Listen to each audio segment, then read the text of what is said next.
It's funny, isn't it? I said to someone the other day, it's a bit like Donald Trump. Like, if you are that upfront and are dodgy on a regular basis, bigger, up to, bloody Sepp again, and it Sepp Blatter up again, taking. Yes.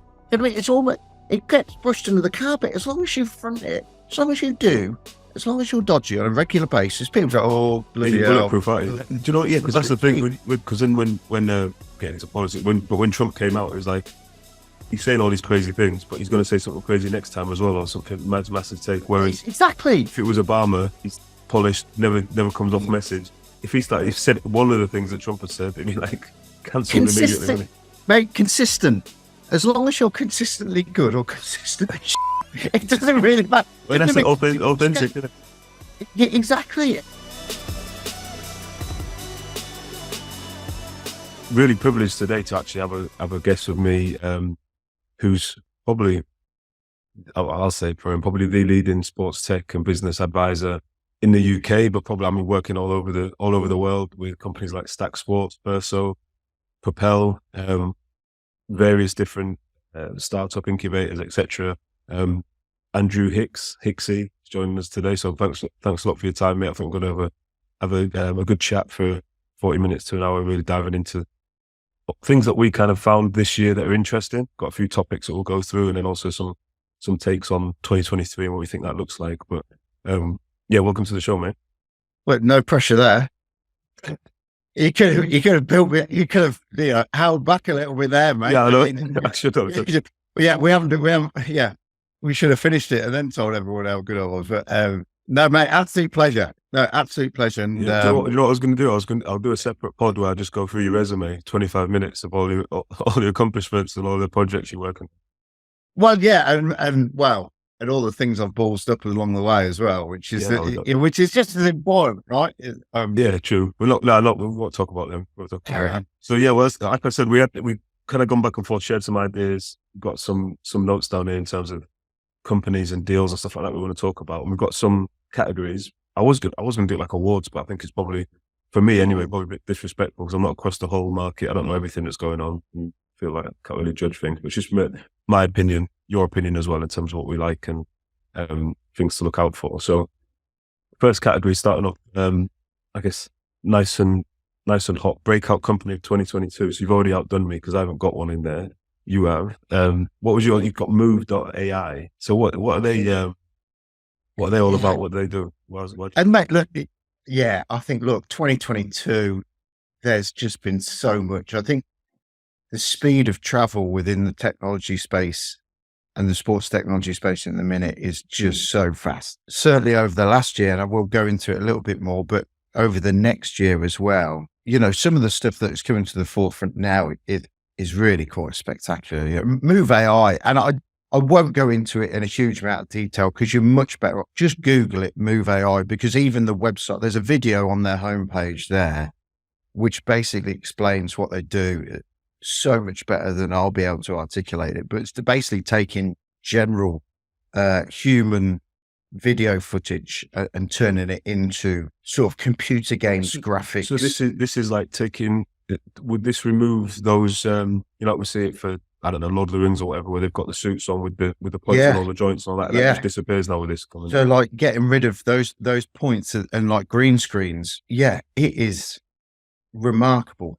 I think and again, it's so much easier just to go and have a look at the video on the homepage. But the biggest problem that these guys face is that it's so applicable to so many things across sport, is that, and film and in the broadcast industry, and it's how quickly they've taken what they're doing to market is phenomenal. Well, I'm looking at it now. So effectively, you've got a video on the website, guy performing various techniques or drills, and then they're just able to map that against any type of animation. Basically, so there's meerkats on there, deep jump. And I'm thinking from obviously the sector that I work in particularly, which is kind of children's activity provision. Obviously, we provide the software into that, but I'm thinking anyone who's trying to produce any type of resources, let's say we're doing lesson planning or even, I don't know what lesson planning, fitness programs, you effectively could just map that onto any character. The new Disney movie comes out and it's suddenly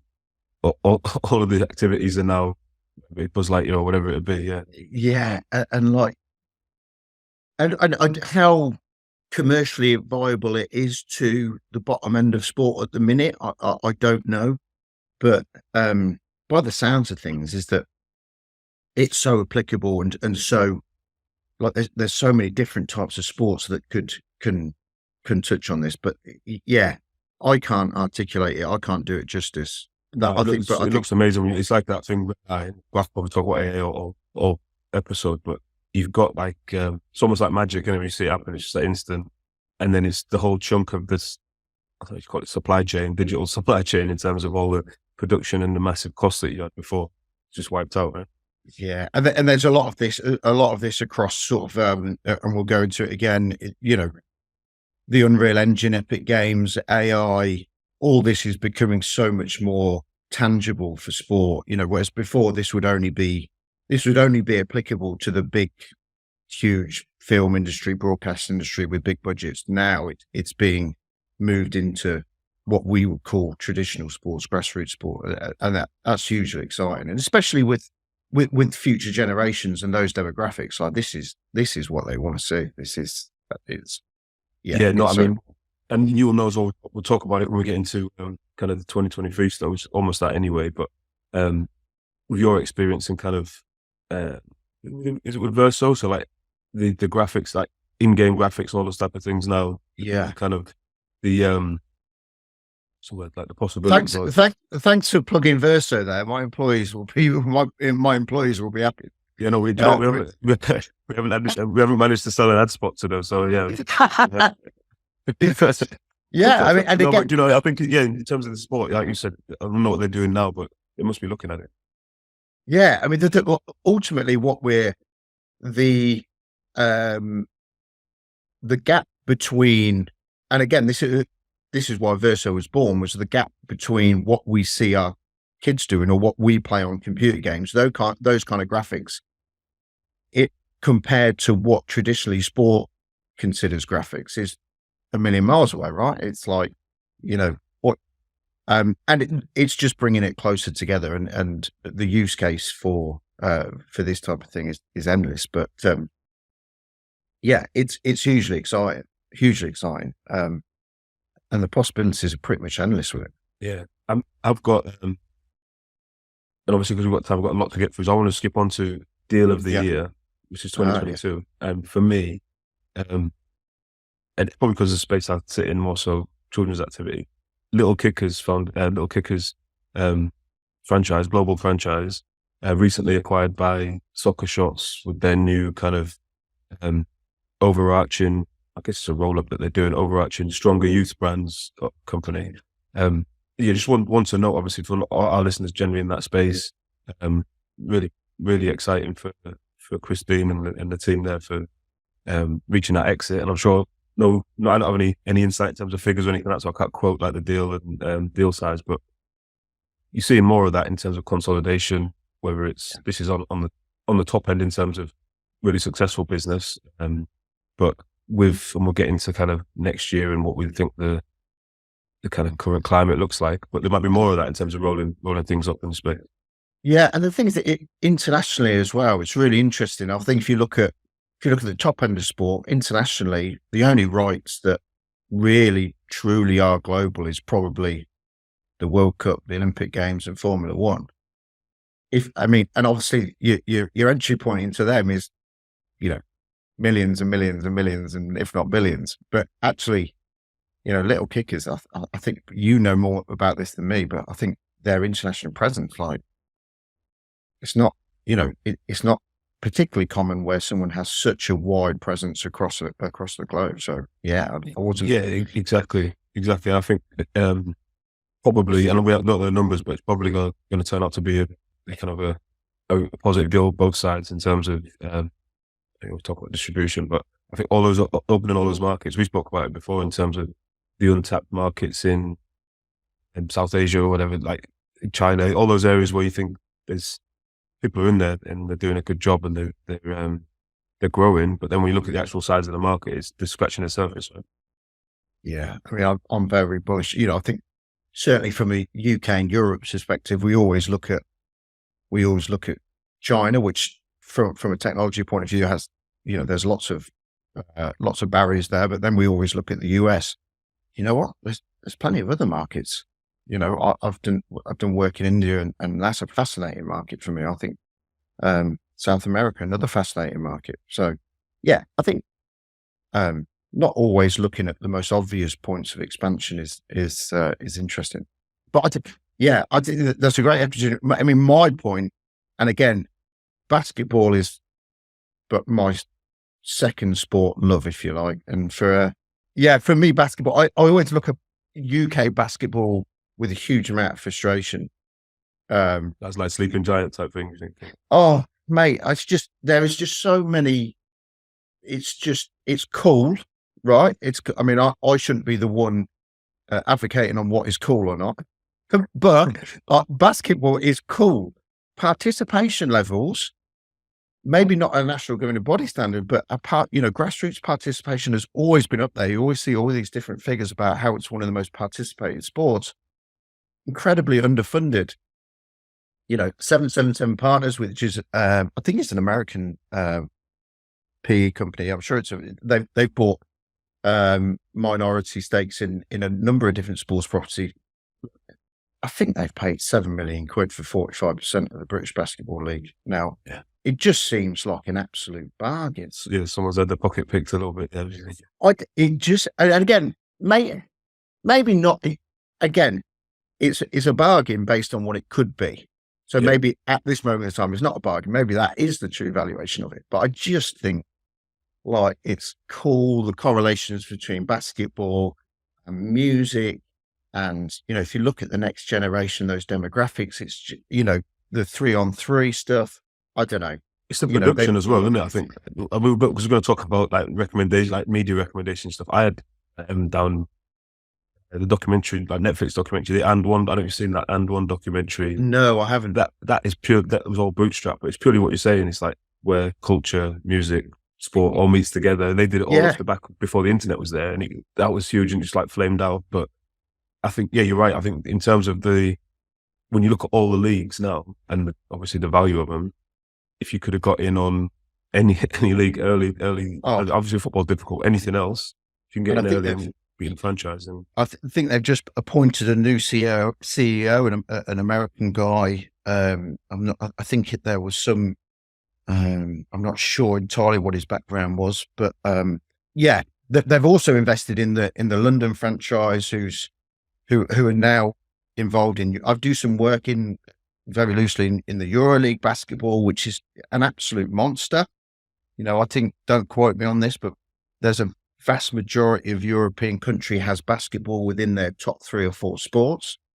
It is huge. And then there's Spain, if you go Barcelona, Real Madrid, they've all got their basketball. And it's just the kind of sports franchise, and they've got basketball. Spain, Turkey, Greece, Italy, Scandinavia. The basketball is right up there with their top sports, and London being involved in European basketball now is huge. That would be but look, there's still a long way to go. I just, I think the last couple of days it came out that there's been a private equity bid for the cricket, get the 400 million quid for I'm not sure how much of a stake it was, but that only started last year, didn't it? Like, do you know what I mean? And these guys have paid 7 million quid for it, but I don't know. And again, what do you think the playbook is, mate, for that? Obviously, with 777 Partners, they're buying the league or big stake in the league. What is it? Because it's almost like, I look at it and I'm knowledge base is really poor on this, but if you could just make that kind of a NBA expansion league or something like that, or whatever. I don't know if it's that how it would work, but instantly the value, it's just going to just leave enough exposure, it's going to like explode. Yeah, I don't know, because I think a lot of people say, oh yeah, but it's nowhere near as good as the NBA. No, it's not, and it never will be. That doesn't mean it can't be hugely popular and successful, right?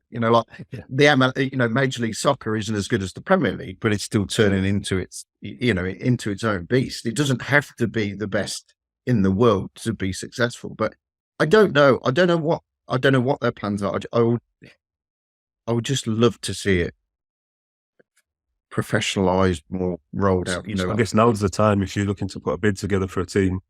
come in, and I guess they're going to start selling the team franchises off or whatever. I think so. Yeah. I mean, there's rumblings about all sorts of different stuff, and I don't know the sort of direction that they're going to take it in. I just sort of hope it's.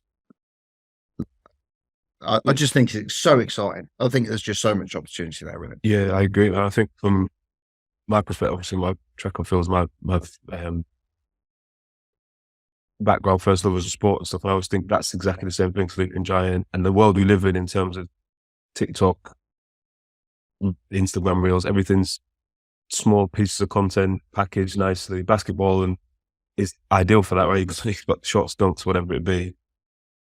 I think athletics is the same, right? I watch sprints, I watch 10 seconds of a race or 20 seconds, 45 seconds races, long jump, all like really small packaged pieces of content, which should be absolutely smashing it on social media in terms of like engagement. And there's like a really clear kind of onboard for new young people to get involved in sport. I think the major thing, right, is that if you haven't got the best athletes in the world, or if you haven't got superstars, and again, we can talk about this with the European Tour and Live and Europe PGA Tour and golf, it's so important to create the story. What is the story? How do people find out who these people are? Because, and again, I always use the boxing example, Eddie Hearn, Matchroom. They can take two average fighters, but they can take two guys, it's just an okay fight, create some tension, create storyline behind it. Exactly. Get them throwing chairs at each other in a press conference. Suddenly people are going, hey, look, we'll buy that Saturday. That looks a bit tasty. And again, Formula One, Drive to Survive. Before that, we didn't know who these drivers were.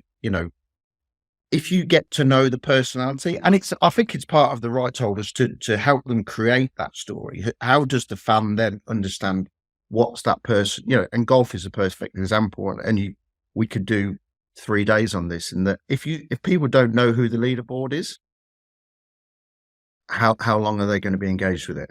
Mm. If you can show the story of how people have got their beef niggles between other athletes, is always good. It's always good. Definitely, you need that rivalry. Yeah, but it's down to you as the sport to create that story. If you create that story, then you've got something like so. It doesn't have to be the best in the world. But if there's something going on, if you understand more about those athletes, then look. Yeah, and that's what is it Dana White? I think, I don't know if it's him or he quoted it, but in terms of like, I think when he was talking about UFC and what he saw in it initially, and it's the same thing, he went in there for a few million initially in this $1 billion company now. His thing was that, sport's great, etc., but then if you imagine, remember when you're in school and someone shouted fight, and everyone's on the playground, everyone's going, no matter who you are, you all want to see what's happening. And that's why he knew that was going to be huge. And that's the thing. It's not always about the best. You don't have to have the best players or the best teams to create a story. Awesome. And then you've got Genius and Pixelot. Yeah, look, I think that was just an absolute no-brainer, wasn't it? I mean, Pixelot is, essentially a way to film your matches from using pretty rudimentary technology. Genius has a bunch of rights across sport. They work with a load of rights holders. Have a look at it. It was just made absolute sense. And again, talking about your roll-ups is that when there's people, there's big companies out there now that are using rights or own rights, or are dealing with a lot of major rights holders as clients, bringing in or rolling up companies into their portfolios to upsell. It's a no-brainer. It's like the marketplace. It's the marketplace thing. You need, once you get all those rights, then it makes it, you've got more and more opportunities start coming across you. It's coming over to for of course you do. Of course you do. Once you build that relationship with the rights holder and get embedded with them, it's obviously then a lot easier to sell other products and services into them. So yeah, I mean, it was fun. What we got one to watch for 2023. Mine was, and this is like, I haven't got any insight, more of an apart from opinion on this.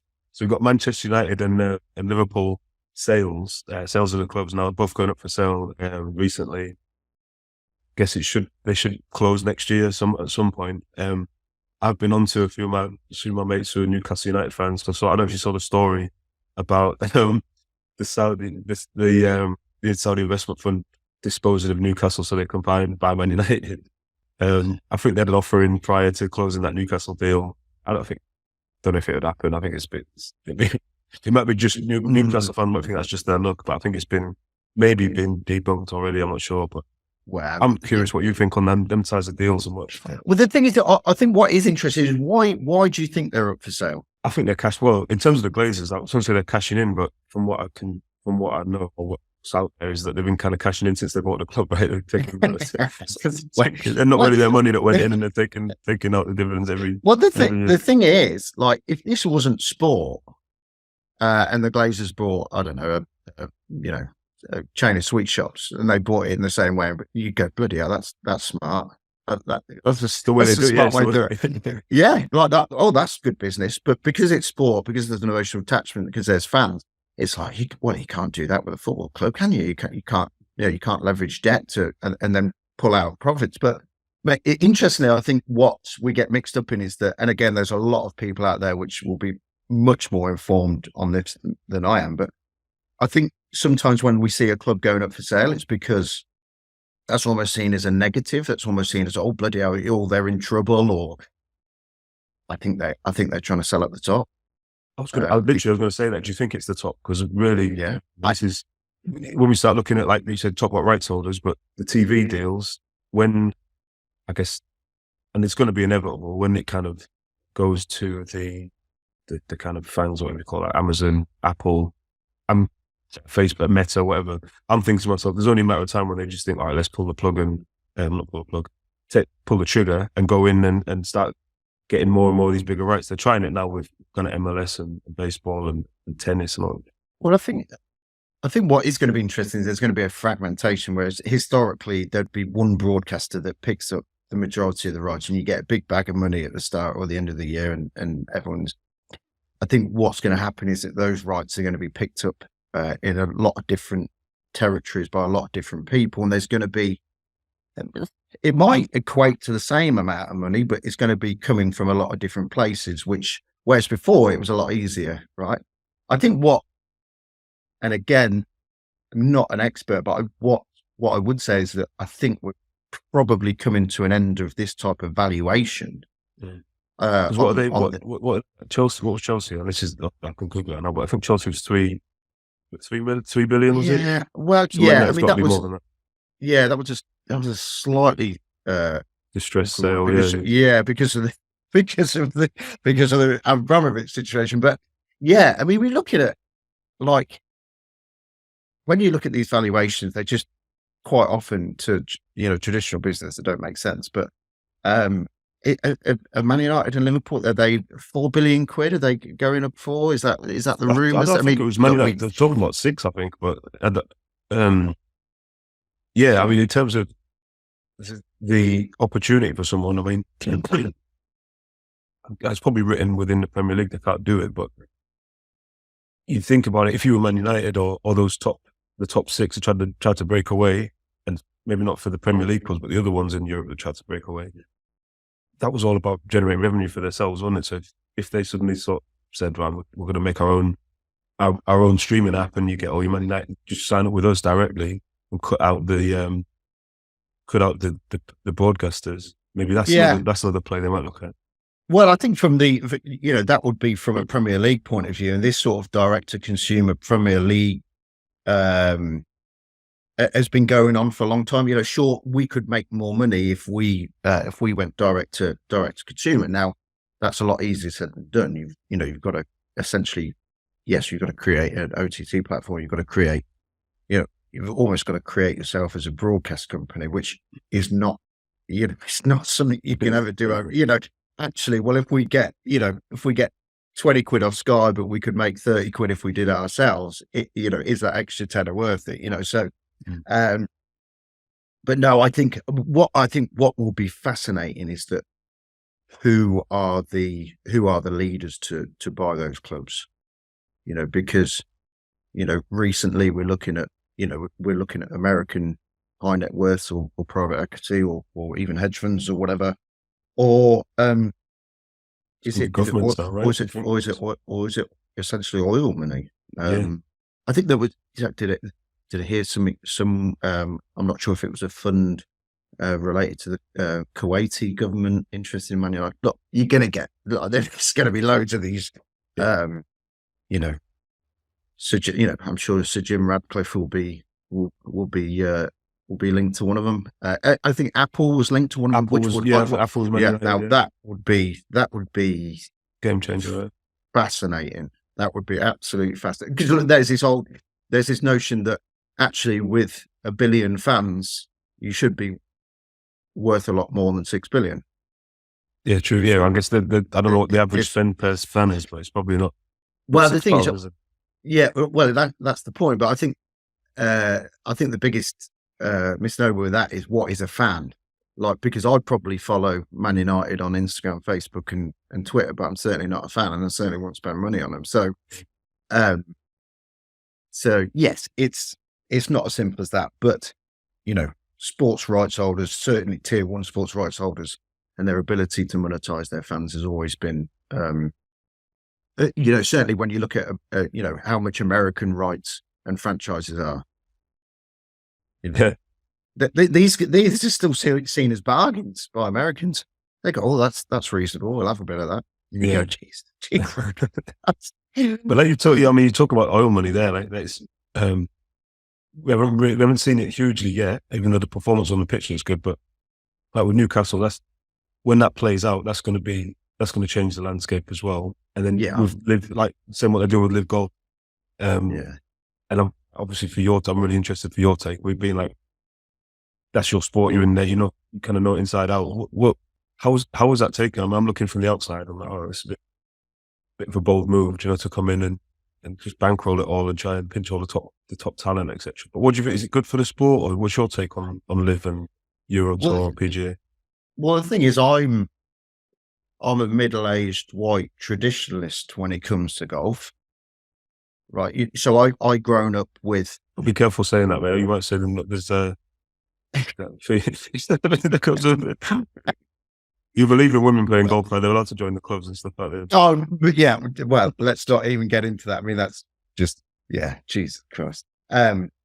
Sorry, just for clarity, I'm absolutely pro that. That was me being annoyed that just it's even a topic of conversation.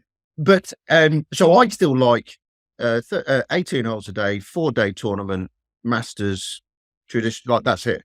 Yeah. What I am smart enough to realise is that the next generation and the generation after that aren't interested in it. Mm. Right? Are you seeing that at the clubs or something? Is that just what it like? How it plays out, Joe? You've seen young people joining the clubs, etc., and they're not engaging in golf in the same way. Well, I think if you look at the next demographics and how they engage with almost anything, whether it's content, sport, physical activity, it's generally a lot shorter, sharper, quicker, less flashy, glamorous, and dare I say traditional. So, and look, tennis and cricket are in the same bubble. Cricket, take my absolute hat off to them. That they recognise that and they're doing something about it. Like, love it or hate it. Cricket's a funny one because it feels like they've been trying to do that for a long time. Even from when I was a kid, one days and all that, they've always been trying to progress it, haven't they? In different formats. And I know the chap that introduced the 100 has left now, but fair play. This is about trying to please or attract the majority and not trying to please the minority. Because two tours have had the monopoly for since forever. Nothing's really ever changed. With regards to Live, if you park the Saudi money aspect, if you park that discussion for another day, I love it. Great. Do you know what? It's probably worth, because for some of the listeners, and it's good because you've got a great insight on it, probably worth maybe just expanding on it a little bit in terms of what Live is and what they've done to the. I don't know what it was before and what they've done as they've come in, because I think we've been So traditionally golf was operated across two main tours: the PGA Tour, which was very American, all their tournaments were in America, and the European Tour, which has now been rebranded to the World Tour. So now the DP World Tour, formerly the European Tour, has taken the international bit apart from America. Live Golf came along, which was really spearheaded by Greg Norman, who's an Australian former #1 golfer. They've been backed by the Saudi Public Investment Fund, a $600 billion fund, I think. And they've gone out and they're shaking up the game a little bit with regards to shotgun starts, where everyone starts off a tee, a different tee, so you finish at the same time. They're playing only 3 lots of 18 holes. You go to the tournaments, there's concerts. It's a lot.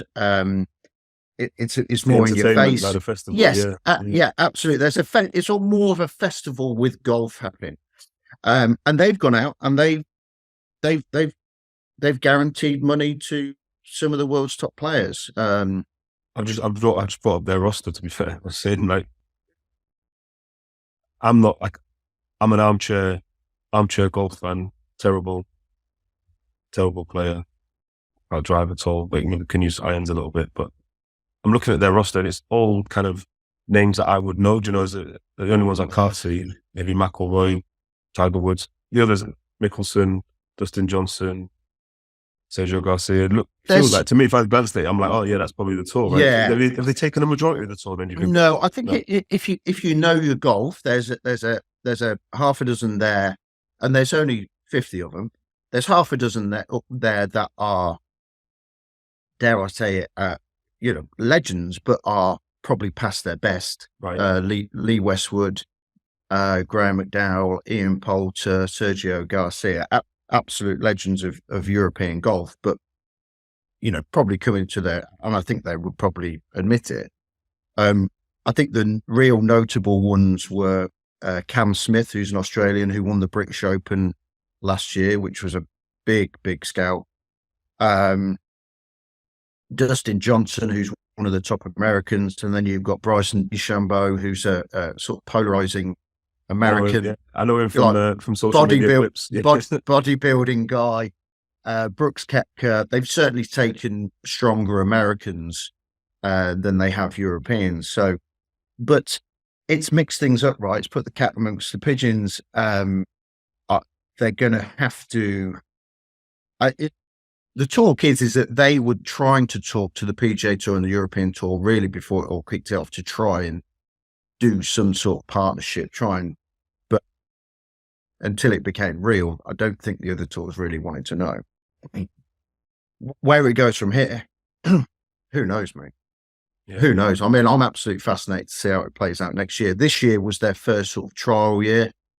I went down to their tournament just outside London, got invited there, and it was, for their first tournament they ever did, it was unlike any golf tournament I've ever been to in a positive way.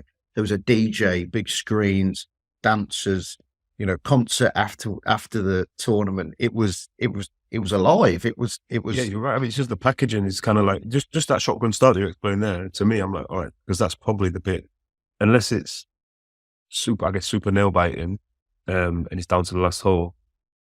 The way the kind of the traditional match like tournaments run is the last two are playing and everyone's kind of waiting for them to finish kind of thing. Whereas just packaging it now, they know start and end time, they know exactly how they can manage it and everything. Exactly. The idea is that certainly from a broadcast point of view is that you could have a split screen. You could have 4 people all putting for a tie or the win at the end of the tournament. And I think they've got that from the sort of production of it all. They've I think they've been harshly treated, but it's their first year. And I'll be really interested to see how it progresses next year. So they basically purchased their own broadcast deal as well, which isn't as unusual as it sounds. But for me, it's disruption, but I think it's positive disruption. Yeah, and I know you mentioned before in terms of the political side of it, players are getting stick for that. But from a player's perspective, golf's a professional sport. You play for prize money, don't you? Anyway, and so you think people get sports like boxing and things like that? They're prize fighters. They're playing for a pot of money.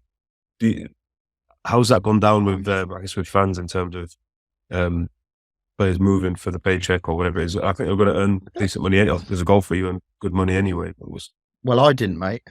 Yeah. But you earned something though, right? You must have got some prize money. Not a lot, mate. Not a lot. You know what? Your fans really care. I don't think so. Yeah. I don't. Interestingly, I think future generations care a lot more. You think? I think the future generations really do care about what they're getting paid. I think they're certainly a lot more in touch with sustainability, work-life balance, well-being, fairness. And again, that's not in a negative way. I think they're all positive things. But at this moment in time, do people care? Not really. And the big holdouts, so it's kind of the ones who've got massive wealth already. So about Tiger Woods, he's on the way down, I guess, anyway, in terms of not awareness, but maybe performances.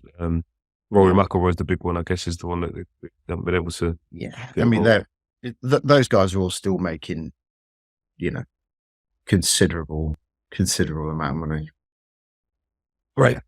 Just switching gears, we talked about all the kind of positive stuff, and we've got a section about overrated or overhyped for 2022, and interestingly, both of us have put forward. Well, I mean, look, we can. How many NFTs have you got? Let's start off with that. Let's just say NFTs and move on to the next category, because is this because you've been burnt by the old scandal? How many did you have? I have zero now. Zero amounts of. I've never purchased an NFT. I'm not saying I won't. There's every chance I will do at some point. I haven't purchased an NFT. So my virtual watch collection that I purchased is now zero. So I couldn't talk it firsthand, but it wasn't a great investment. Look, I've spoken about this, a lot in sport to rights holders and to technology companies, and where do we start? NFT started non-fungible token. I think we started this as people to be able to collect digital memorabilia, like a digital asset. And one of the first conversations I had 2 or 3 years ago in my old office, I had a wall full of memorabilia, signed memorabilia, golf stuff that I've sort of collected over the years from various different people. And I said to this one guy, I said, mate, I don't get it. I don't get it. Why would you pay to have essentially a picture in your mobile wallet? And he said, coming from the bloke with a load of squiggles on his wall. Yeah. And I was like, yes, touche. Fair one.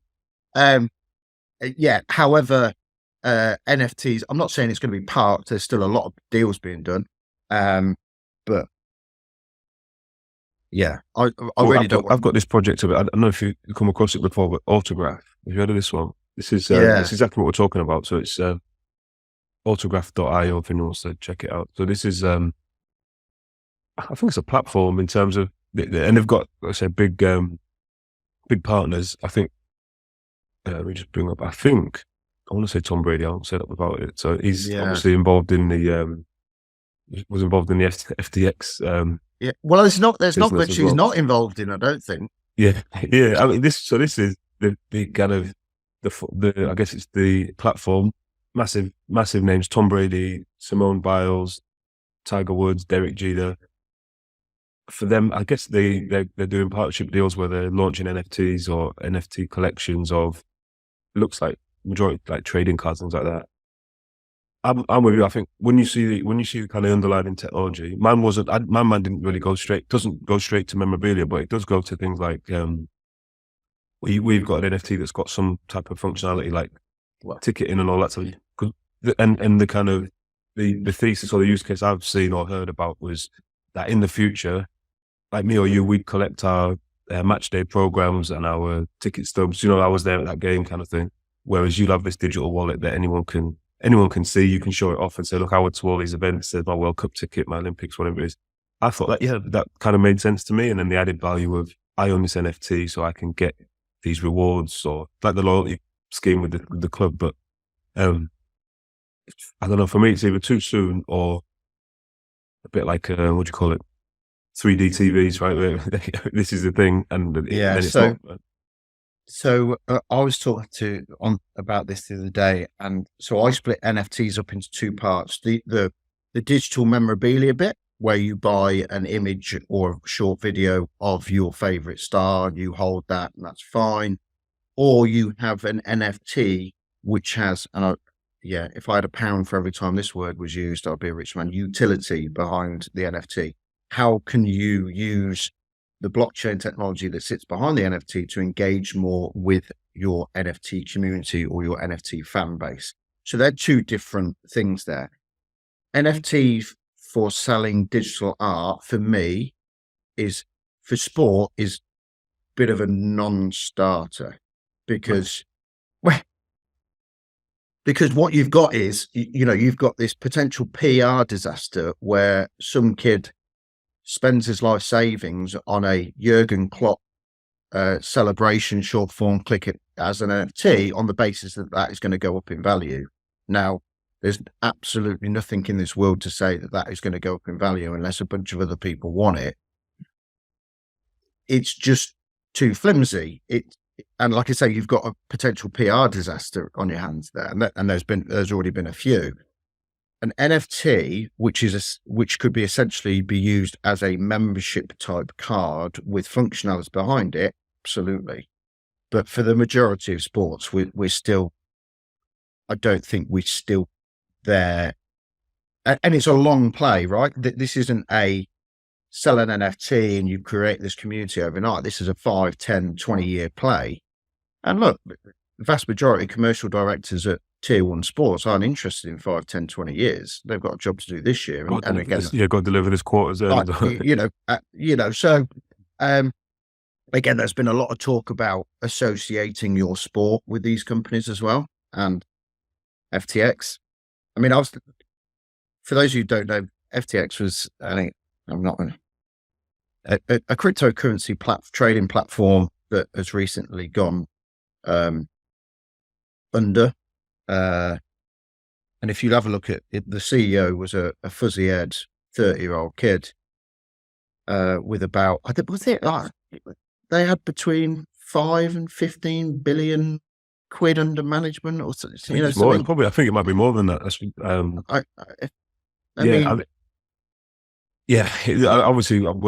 not definitely not in place in terms of the detail going. I can give my opinion, but I think they've kind of bought their way into sport massively. That's what, and politics as well, like the rights holding of which one is it? Miami State, the Miami Arena over there. That's the FTX Arena. Tom Brady involved. Loads of sports stars in there. A lot of stadium naming rights. I think they had something like 200 odd million quid invested in sports partnerships, which are now all got to get unwound somehow. Yeah, exactly. Not. So then, where is the future for crypto and blockchain companies within sports partnerships? I should imagine they're not as popular as they were. Well, that's the big one. It's like, how do you get it's like the onboard, right? So we're talking about, it'd be great having this NFT ticket and whatever else. I know, I don't know about yourself, but my dad's not buying buying an NFT ticket anytime soon. Or do you know that there's a demographic where they have to make the onboard pretty simple to get on there and know how they're going to be. Well, mate, the thing, I said to someone the other day, I said, look, if you went into any boozer before most football matches in this country and started talking about blockchain and NFTs as a ticket, like, you ain't going to last 5 minutes, are you? Imagine it. If I went down Coventry this weekend, went in the pub for a couple of pints and said, "Oh, what do you think?" Do you know what I mean? It's not, again, the demographic. I think I guess my take on it is it's almost like just a bit too soon. So, or not a bit. The technology behind it, like you're saying, it kind of stacks up and theoretically and makes sense to me for sure. I think the other side, the memorabilia side, that almost needs us to all be living in the metaverse for those things to start having value, right? So, like you said, on your wall behind you, you had all your real life memorabilia. If you're in the metaverse, then you could have all your NFTs on the wall behind you, couldn't you, and show them off. But you haven't got anywhere to show them now. The thing is, what we do is, I don't get that. I want it on my wall. I want to be able to show people, like, oh, look at this. This is me, Sevi Ballesteros signature. Look at it. It's there on my wall. I don't get it. But this isn't about me as a nearly 40-year-old man. This is about what my kids and their kids want. This isn't, and this is where, if you look at how sport is run, how sport is governed, they're the same demographic. It's not about us. We've got to stop thinking about this in this way, because we just get stuck. And I genuinely worry for some sports. If the governance attitude isn't changed, I think it's going to be plenty in trouble. So, but anyway, that was all a bit depressing. That was. Yeah, no. Let's look forward next year. Then we've got trends for next year. Trends for 2023. We kind of touched on it earlier on with the AI. That's the stuff that, like, it's really exciting to me. And so you could do a whole different show about all the opportunities there in AI. I had one in there. Obviously, you mentioned Move AI, coaching tools. There's AI Scout. I've got there as an example. Yeah. I know there's others. And I'm not close to the business at all, but it's just something that I've kind of just piqued my interest a little bit in terms of that opportunity to find. Obviously, all clubs, all sport are looking for the next star or the next player who can make an impact for the team. So AI Scout is out there being able to identify potential, however they do it, whether it's movement patterns or skill or whatever it is, bringing that to the fore, but doing it off really low quality video. Effectively, you can film anything on your phone and upload it. And that's where it's a game changer, right? Is that if you don't need some sophisticated camera to do it, if you can do it off your phone, then. And I think there's been a lot of, over the last couple of months, that there seems to be a real shift in artificial intelligence and the capability, which is scary, excitingly scary, but still quite scary on how, well, automatic it can be and what you can get it to do. I don't know if you've seen any of the tools, like the OpenAI tools, or I think GPT-3 and there's a couple of others where the chat ones, this website, and I'll actually link them in the show notes, where you can go on to the platform, and then there's just a range of people, famous people, alive and dead, and you can say, right, let me have a chat with Socrates and ask him something, and he'll chat back to me and it's all based on his writings, and or I can speak to Steve Jobs or Elon Musk or whatever. I just say, right, what do you think about it? And you're going back and forth, having a chat based on their opinions that are out there. And it's really like, I'd hate to be a teacher nowadays in terms of like marking homework, and because you could literally just say, write me an essay, 500 words on this, and it'll give you it in 2 seconds, and homework's done for the night. So education's going to have to change, and all types of things going to have to change. But who would you go and talk to then, if you had the chance to talk to? Let me think. If it was good question, sport wise, I'd probably go speak to like Muhammad Ali or something like that. I think for myself.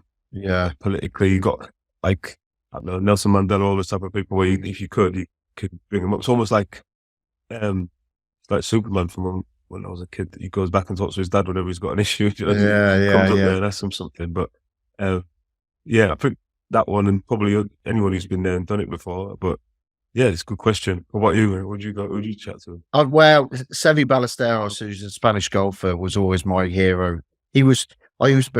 Before a big tournament, I'd put a videotape on. I don't know if you remember videotapes, but put a videotape on. I mean, it was like anyway, I did not feel like it. It was like a 30-minute Sevi Ballesteros showcase for it, and he used to hit it all over the shop like I did, but you'll sort of get out of trouble and hit it under trees and through branches, and just an absolute legend.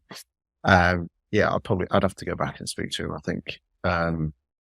But it's like the other usage now, like we're recording this now, there's a tool that effectively we record this now, we're having a great chat, put it up there, and I could just say, right, translate into any language. Let's say I wanted to go out in Chinese, in Mandarin, let's say, and it would translate, but also in our voice, in our tone, and it'd be as if Hicksy speaking Mandarin. Hicksy speaking Mandarin. I'm not sure. Jesus God, you can't work out what I'm going on about in English. I don't really Mandarin. I mean that's the excitement for me. I'm saying 2022. I don't know if it'll be adopted that quickly, but the opportunities there for like a huge opportunity across the board. Yeah, absolutely. You've got an Unreal Engine. I know you touched on it before, but this is for those people who aren't familiar, Unreal Engine is, I don't know, is it Activision? Is it Activision's? So it's Epic Games Epic who own Games, it. sorry. Unreal Engine is the engine that all computer games graphics are made from. Or even scenes in the Matrix, which you'd think were real, are actually made in Unreal Engine. You can almost create, if you wanted to create a stadium, you could create your own 3D stadium in an Unreal Engine. Up till now, Unreal Engine is free to download. You can download it and create graphics, but actually delivering those graphics onto broadcast is incredibly difficult and incredibly expensive. Verso Live partnered with Epic Games in the States. They received one of their mega grants, and don't ask me how. Some people was a lot smarter than me have been in a room for the last sort of 2 years, and what you'll start to see, we've started to do it with EuroLeague basketball. What you start to see on screen now is a lot closer to what you see on a computer game, or what you will see. And that's what they did, wasn't it? That's what I think. Like, back in the day, I think that's what ESPN did in terms of they copied the Madden shots. The camera angles and stuff that you got in Madden. Yeah. That's what they went out and did in the actual broadcast. Yeah, it's just really, like, for so long. Like, if you look at most football graphics, there'll be a little score ticker at the top with a clock. That's about as much as you get, really. But what you can do in this is really exciting. There's some really exciting. I mean, officially it hasn't launched yet. It launches on the 5th of January, but I'm curious on that. Is that, are you saying that they're doing that in real time, or is it kind of post production? They're adding the graphics and stuff. Yeah, a mixture of the two. There's live data feeds, which means that if you've created graphics, that they are in real time. So, but what you can create in it, I mean, I'll share a reel that we did for the EuroLeague basketball. Is it looks like it's taken someone a year to do it and £2 million. Yeah, well, that's what it would have cost a few years ago. But in reality, it's cost the price of a second-hand Ford Focus. Yeah, and this is as the technology is coming down the chain. I guess this is what someone might be able to do on their own. I don't know if they'll do it on their phone soon, but probably something similar will be at 2 or 3 years' time. And this is the thing; it's exciting how. See, whereas before, top-end technology took years to filter down to the grassroots, but I think just the speed, how everything is moving now, that top-end technology is coming down to the bottoms a lot quicker, which is really exciting because you can do so much. You can do so much more. We touched on AI. We kind of blended these two together. We've got trends and kind of our big takes for 2020. I only had another one. Was around, it's more on kind of the business landscape of athletes investing and creating their own investment funds and kind of almost seeing the value that they bring, right? So they're getting, it's that thing of I'm getting approached by, I'm an athlete, I've got a massive following, and also their following's different, right? To a kind of influencer, just a standard social media influencer. They've got so much more integrity in who they are, you know what I mean? And the draw for, we all had posters on our walls when we were kids and stuff. They're now looking, I think, all these people are approaching me to promote this, whatever it be, apparel brand or whatever. Well, I might as well make my own because they're approaching me for a reason, because I'm going to open up a load of sales for them. If I just didn't do that and I'd created my own brand or whatever it is, or invested in something, then I had massive value. Yeah, and I think, to be honest, I've managed athletes in the past, and I think there's just been a shift in attitude and probably psychology. And I think what I see as kids now are a lot maturer and a lot more switched on than they were previously. This is typically an American thing where they've gone, actually, I could invest £1 million, but actually, because it's me, my £1 million is now worth £2 million because, as you say, I've got the presence, I've got the trust, I've got the following. And we're only going to see more of it. There's a company, Apex Capital out of Madrid. They work with some, I think, Formula E and some racing drivers. They've created one. Yeah, there's a couple of basketball ones like Kevin Durant. He's got one where and it's really not. It's not all sport either. His investments, it's all across the board, isn't it? And obviously Serena Williams, loads like that. LeBron James. I'm talking American ones for now. Yeah, if you look at some of the things Shaq's invested in. Yeah, he got about 200. What was he got about 200? What was it? Starbucks, his franchise, and I don't know what the franchise. I have to double check, but yeah, loads of fast food franchises and the type of stuff that he's into. Yeah.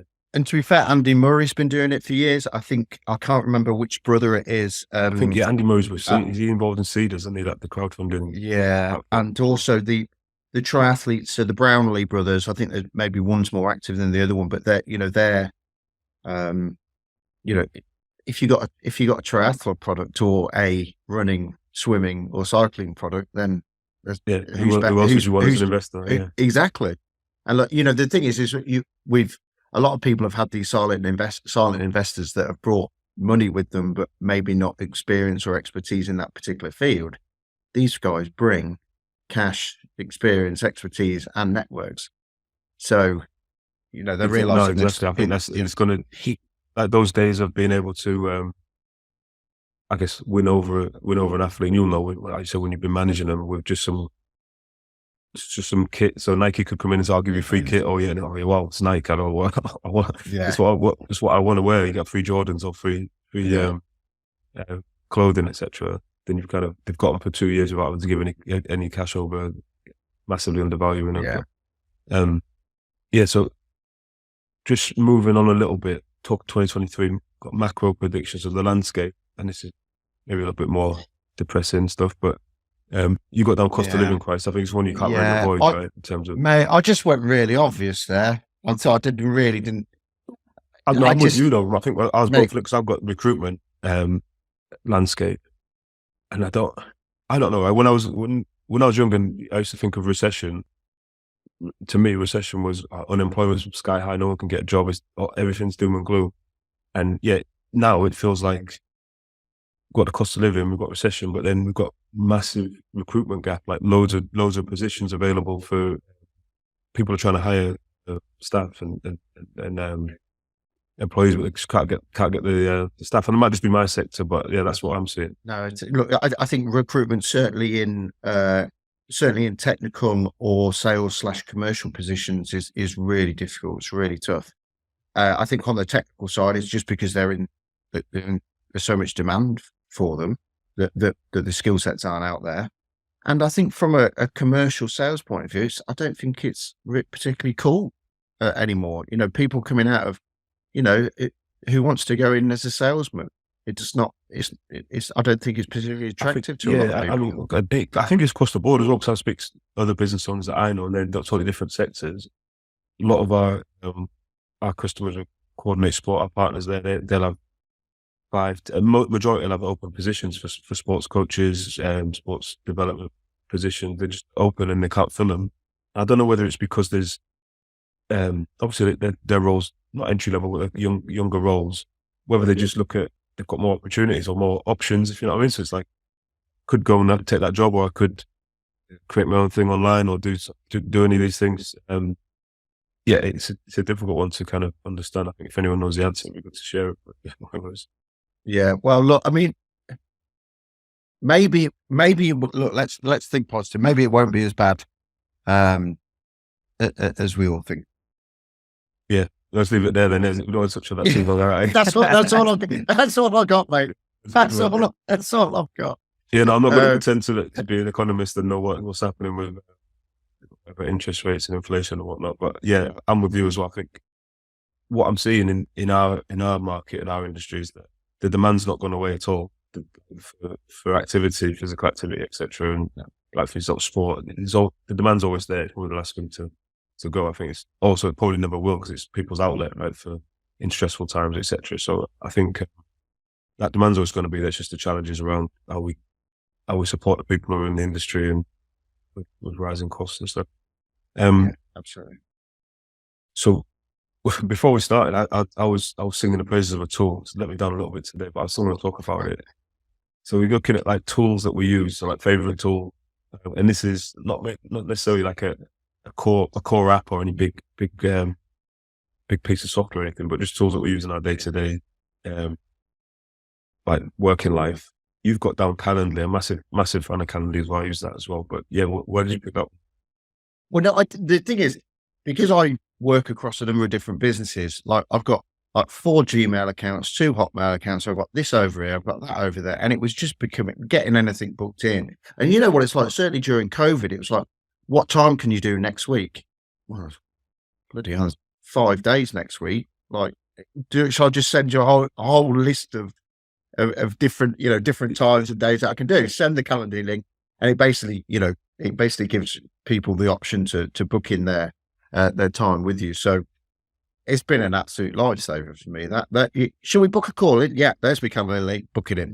Yeah, and do you know what I like? I use the Chrome extension, and it goes in my Gmail, and then I can say, I don't know if you do this one, but there's a thing where you can pick. I can go in and pick a few slots and then share them and say, "There's some. If any of them fit, click it, and then you book two." Okay. So that's a big one, and it integrates with everything else, doesn't it? As well, it's just massive time saver. I think is the one. I've got 2 actually, because I do so many Zoom calls. This will caveat: this one doesn't work with Teams, so that kind of messes me up when I have a Teams meeting. I use this app called Fathom, so it's quite a new one. They're just fundraising at the moment, so like a crowdfund, anyone can invest. I think they just opened it last week. But effectively, it's I think of it as like a little robot assistant. So it joins the Zoom calls, and it records them when it's listening, and then it takes notes. And if there's an action point, let's say we're talking and I'm supposed to do something, there's a few buttons on the side that you can customize. If I click action point, then it will rewind the time from when, let's say, you were talking, and it will just click that little 5-minute sector. It's like, all right, James, just in summary, James, can you send me that? I need this document sending by then, or I need you to follow up with this guy, and it'll put it as an action, and I can have it. So from our side, we use it for kind of feedback, right? It says a technical question or something like that. If I'm talking to someone about our product and someone asks, can it do this? Can it do that? While I'm on the call, if I just click it, it'll put it straight into our Slack channel with the engineers, and they can feedback and say, yeah, that's possible. No, it's not possible. And it kind of comes back, and I'm like, oh yeah, we can actually do that. And they get the full context of what's going on, which is difficult to get across afterwards. If you've done a meeting, you might have back-to-back 4 meetings, and you've got to go, right, let me do my notes. I need to have a look at that one. So yeah, I'd say that's AI. And the other one is Gather. So I don't know if you've come across Gather before. We use it. So we're a remote company, and we use this as a virtual office space. So effectively, it does look like a 90, that's probably why I like it, like retro game. Everyone has their avatar, and they just turn up for work in the morning to go to work. So the office is there. Everyone comes in, you've got your desk, you're sitting there, and you can walk over to each other. So let's say, the thing about water cooler conversations disappearing, you can actually do that in Gather. So you can go on your break, you go in the break room, I'm on lunch, someone else might come in on lunch, and it'll just, if you go into the same area, it just pops up, and you can start talking like we are, video feed, then see you later, walk off, go in the meeting room, meet someone, go up to someone's desk. So yeah, we love it. Brought the team together collaboratively, rather than say, right, it's almost, because it's on all day, and I'm assuming their stats and their engagement is good, because like 8-hour shifts of people going in and logging into the app for 8 hours. But rather than sitting by yourself at home and then saying, right, let's get on a Zoom or whatever, you can see someone's working. I can see, oh, Hicksy's talking to so-and-so in the break room, or you can see what's happening. So yeah, that's a real big one for us. Nice.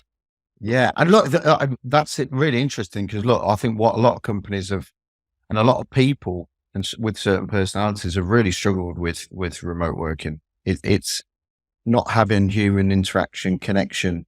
I know this isn't exactly that, but it sounds as close as you're going to get it. I mean, yeah, exactly what you say. It's not, you still need to get together and speak to people face to face. Yeah, of course you do. Every now and then. But in terms of the benefits, like I was speaking with Natalie, who runs Rounders England. She this week, they're fully remote, and they did it. They looked at it, so like the small NGB budgets are tight, and we can save X amount of lease, like rental, and we can put that into the sport rather than spending it on rent and everyone traveling, not wasting time with the commute. Do you know what I mean? So from their point of view, it's like almost a necessity that they went remote to save budget, or to let them do more with the money they're given. Right. right, coming to the end now, this is more around personal stuff. So I've got some media recommendations. This is like any books or social media accounts that you follow, podcasts you listen to, films, documentaries, anything like that you kind of go to sources or stuff that you just enjoy.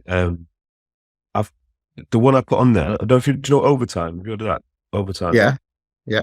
So Overtime, people who don't know, is that massive, huge Instagram account based on basketball. And it's like effectively user generated content. The guy who actually launched it, I don't know his name. He's out of CAA, I think. So like the massive agency, and he's kind of went out and launched this. It's huge. I'll check the stats now, but huge engagement. Purely on Instagram. I don't think they had a website for a long time. I don't know if they still do in basketball. I think they're moving to football. And there's one that I was made aware of recently called the18.com. And it's purely soccer from a US perspective, like US voice on soccer.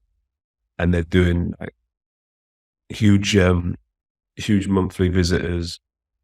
I should pull up some. I don't know if you use SimilarWeb. Have you heard of that? SimilarWeb app. Just basically plug it in, and it tells you how many visitors there are to the site every month and stuff. So should have got them stats up ready to talk about it. But that's one for me. If anyone likes football, you probably already plugged into like the Athletic or something like that. But yeah, it's a good one from a US perspective. Yeah, I think the books I've got back into reading I said got back into reading. I was never really much of a reader, to be honest with you, but I generally read non-sport related books because it's the only way that I can switch off. Like if I watch a film, I'm still thinking about work. So I generally read. But there's a couple of podcasts which I'm sort of big fans of that I sort of adamantly listen to on a regular basis. One is Are You Not Entertained? Which is brilliant. I laugh because so there's three guys on it. There's a guy called Grant Williams, who's like a world renowned economic financing banker guy, but with a keen interest in sport. You've got Giles Morgan, who is the former. He was, I think, head of sponsorship at HSBC, very well to do, and sort of my kindred spirit. Roger Mitchell, who's a cranky old Scotsman, but you know what? The three of them there's Jesus Christ, there's some knowledge there. Let me tell you, years of working in some serious positions in sport. But you know what? They're really honest, and they get some great people on, and they ask them some proper questions as well.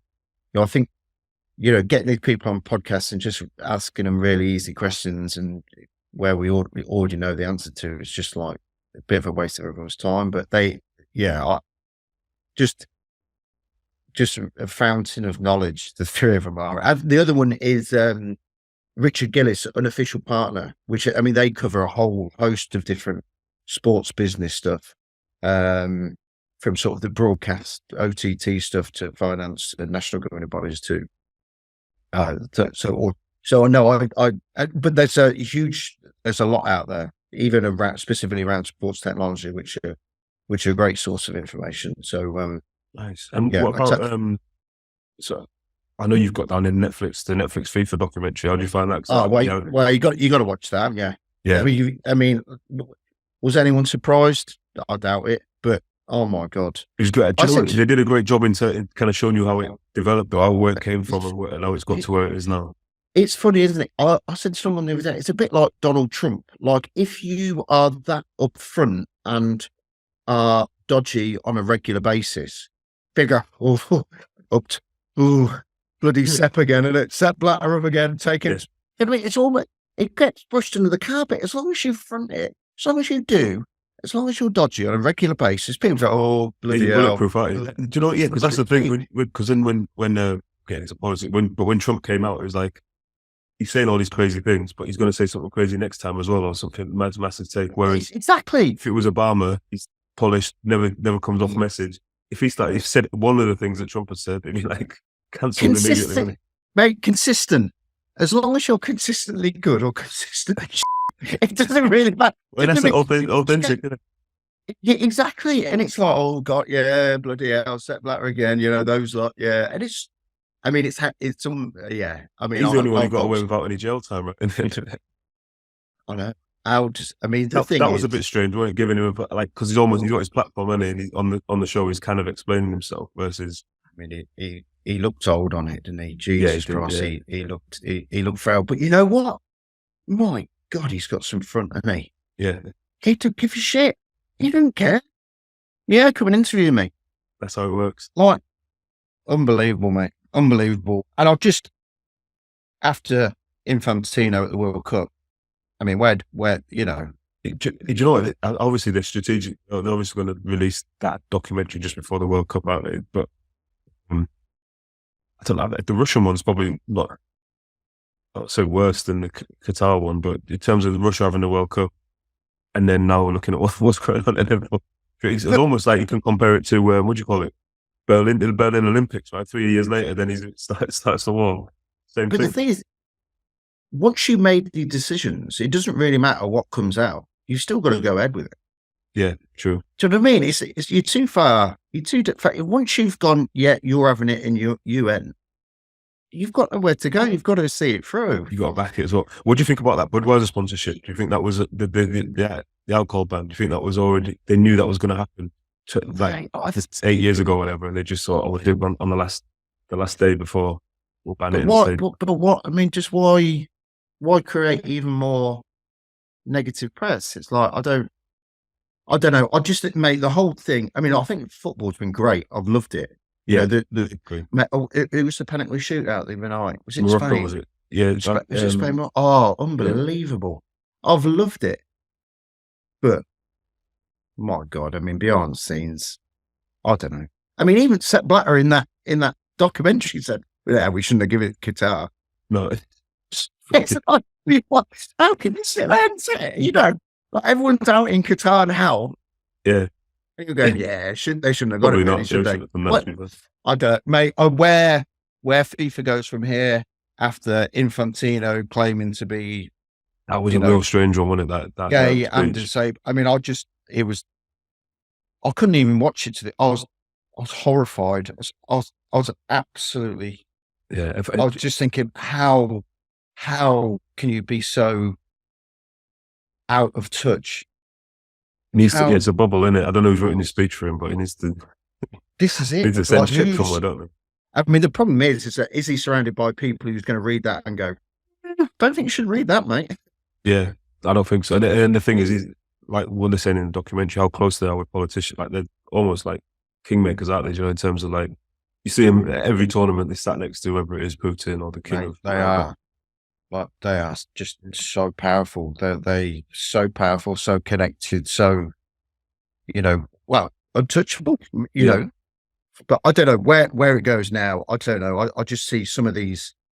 I just see some of these bigger federations looking at it, going, "Are we going to let this carry on?" I don't know. We'll see. Who knows? Yeah, it might be the launch of a new World Cup. I didn't put that in actually. I should have about the FIFA game. Well, they've spun off. That's probably one for another one. EA Sports, where they've cut ties and going to launch their own football game.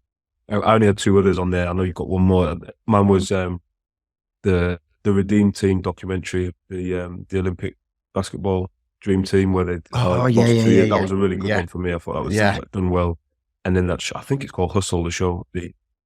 There's a film, and it's a good one in terms of your links to Euro basketball and stuff. I think it's LeBron James, Adam Sandler movie where they've produced it, and they find a guy. It's basically fictional, but it's a not fictional documentary. It's a fictional movie, and it's about a guy, like a talent that they find in Europe, like I think it's Spain, and it's about how they like get him into the NBA. Oh yeah, it's a good one if anyone wants to. Like everyone likes sport movies, but this one's yeah. To be fair to Netflix, I mean, I love a sport documentary, especially sort of behind the scenes ones. And Netflix, that they've done it well. Yeah, they've done a few good ones. Sure, you had unofficial, was it AYNE? What's that one? Yeah, so that's the Are You Not Entertained? Oh, there you go. Yeah. They get under a few. They have sort of they have a good show, maybe once a week. Goal Own Goal, where they sort of go through the the people, some good points and some dodgy points. And let's put it, I mean, Roger Mitchell has a certain way of critiquing some of the people that have ballsed up in sport. And it does it with great humour and great honesty. And I'd recommend it highly. Perfect. All right, Hicksy, thank you so much, mate, for absolute having a chat. pleasure. Yeah, it's enjoyed that. And I think if there's any, hopefully, if any of these predictions come true or these clips or anything comes back to haunt us, then we'll reshare it next year. But it was good. I know won't be the first time, mate. Yeah, no, I really enjoyed that, mate. So yeah, I'm sure we'll get you back on and do a kind of a regular pod and talk about all the projects you're involved in and how they're all going. Yeah, no trouble, mate. Anytime. Well, look, have a great weekend. Enjoy the football. Fingers crossed. Prediction. I think we'll do France. Yeah, I think. Do you? Yeah, I do. It's rare, isn't it, that someone wins it back to back? So I'm just going off that as that's not. Really, is that all you've got to go on? Is probably the whole prediction based around that? That's my take. They can't win it twice, sure. They can't win it twice. Fingers crossed. That's my takes. Yeah, fingers crossed. No, I think everyone talk about Mbappe. I think they've got a full team, haven't they? So we have to just go. If they go for it, then I think they'll do them. But I think, mate, the thing is, I just really wouldn't be surprised with any result. We've got every chance. We've got every chance. Yeah, we could go out there and blast them away like 3-0, or it could be penalties. And having said that, I wouldn't be overly surprised if we got beat 3-0. But mate, I can't do penalties. I just can't do it again. And I heart won't take it. I don't my age, mate. It's too much to bear. I think we're the same age, but you've got to stop saying that. No, but it's how old you feel, mate. Yeah, penalties do make you feel older, don't they? Yeah. Mate, always a pleasure. Thank you ever so much, mate. Really appreciate it.